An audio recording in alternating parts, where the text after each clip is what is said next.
ஏன் கொடி பறக்க வேண்டிய இடத்துல வேற எவன் கொடிடா பறக்கும்?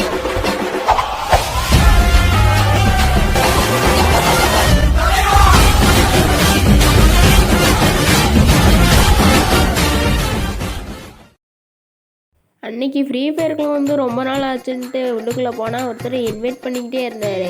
சரின்ட்டு நானும் அக்செப்ட் பண்ணவே இல்லை.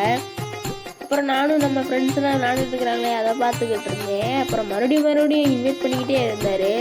சரி என்னதாயா பிரச்சனை, உனக்கு என்னையா வேணும்னு கேட்டா ரூம் மேட்ச் வரீங்களா ப்ரோ? என்கிட்ட 9 பேர் இருக்காங்க ப்ரோ. 9 பேர் இருக்கீங்களா? ஆமாம் ப்ரோ, வர்றீங்களா வரலையா ப்ரோ? எப்படி ப்ரோ 9 பேர்? எனக்கு புரியுற மேட்ச்க்கு வந்து சொல்லுங்க. ஓ, எங்கள் ஸ்குவாடு 9 பேர் இருக்காங்க ப்ரோ, அதான் ப்ரோ ஓ, உங்கள் டீமோடய அப்படியே கலந்து விளாட்லான்னு சொல்கிறீங்களா? ஆமாம் ப்ரோ. சரி மேட்ச் ஸ்டார்ட் பண்ணுறா கைப்புள்ளன்ட்டு நானும் கிளம்பிட்டேன். சரி போயிட்டு அடிச்சு தான் பார்ப்போன்ட்டு இங்கே ஒருத்தனை அடிச்சு கில்ல கிளியர் பண்ணலான்னு போனால் நம்மளே டவுன் அடிச்சு விட்ருவாரு அவங்க டீமால்.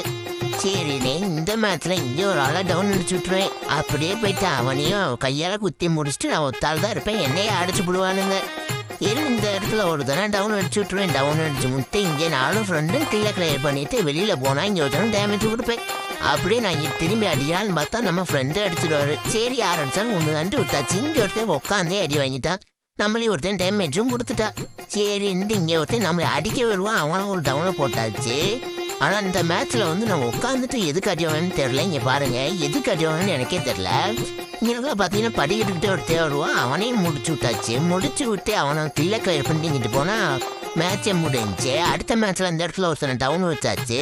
இங்கே பார்த்தா டவுன் வச்சோடனே எனிமையை துரத்திட்டு போயிட்டு சுற்றுலாவில் போட்டான். நம்மளால் சும்மா விடுவார், உள்ளுக்குள்ள போயிட்டு கில்ல கிளியர் பண்ணி விட்டாரு. சரின்னு அந்த மேட்ச்சும் ஜெயிச்சிட்டோம். இங்கே நம்மளை டவுன் வச்சுருவாங்க.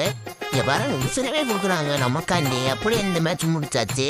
இந்த இடத்துல ஒருத்தர் டவுன் வைப்பேன், டவுன் வச்சுட்டு அப்படியே போயிட்டு இங்கிட்ட ஒருத்தர் ஓடி வந்துட்டு இருப்பாரு. சரி அவர் முடிச்சு நான் டெசிட்டிக்கில் கூட முடியாது, டபுள் பேரில் ஒன்று போட்டு உட்கார வச்சுனேன். உட்கார வச்சு இங்கே ஃப்ரெண்ட் அடிச்சு ஓடிட்டு இருப்பாரு. எங்கே வரேன்ட்டு அவரையும் முடிச்சு ஒரு அடியை போட்டு விட்டாச்சு. இங்கே ஃப்ரெண்டை காலி பண்ணி விட்டுருவாரு. காலி பண்ணி வந்துட்டு நான் போய் பே பண்ணிட்டு இருப்பேன். ஆனால் நம்ம டீம் மட்டும் எந்திரிச்சிடுவாரு. அப்புறம் மறுபடியும் டவுன் வச்சுருவாரு. இந்த இடத்துல பார்த்தீங்கன்னா லாஸ்ட் டவுனே அப்படியே கையில் ஊற்றி முடிச்சு விட்ருவேன். அடுத்து இந்த இடத்துல நம்ம டவுன் வச்சு விட்டுட்டு கில்ல கிளியர் பண்ணி விட்ருவாங்க. அவ்வளோ முடிஞ்சு போச்சு, ஜெயிச்சிட்டு நாங்கள் தான். ஆனால் இந்த மேட்ச்சில் அமௌண்ட் போட ஆரம்பிச்சிட்டாங்க. அடுத்த மேட்ச்சில் என்னடா அமௌண்ட் போட வேண்டியது, நானும் அடுத்த மேட்ச்சில் அமௌண்ட் போட்டு வந்துட்டு அவனை அடிக்கலானே டார்கெட் வச்சுட்டு நானும் ஒரு நேம். சரி மேட்ச் விட்டோன்னே அங்கே போய் அவனை அடிக்கலாம் பார்த்தா அவன் நம்மளே போட்டு விட்டான். சரி இந்த மேட்ச் முடியல அப்படின்னா அடுத்த மேட்ச் பார்த்துக்கலான்ட்டு இங்கே வர அமௌண்ட்டை பாருங்கள். சரி நானும் அடுத்த மேட்ச் பார்த்துக்கலான்ட்டு விட்டுட்டேன். அவன் டீம் எல்லாருமே அமௌண்ட் போட ஆரம்பிச்சிட்டாங்க. இந்த இடத்துல பார்த்தீங்கன்னா நம்ம ஃப்ரெண்டே காலி பண்ணி விட்டுருவாரு. அப்படியே போயிட்டு அவர் பக்கத்தில் இருந்து அப்படியே அமௌண்ட் போனாலும் தான் அவங்க செத்துருவார். அப்படியே இந்த இடத்துல ஒருத்தனுக்கு உட்பேக்கரை முடிச்சு விட்டு அப்படியே மேட்சையும் முடிச்சாச்சு.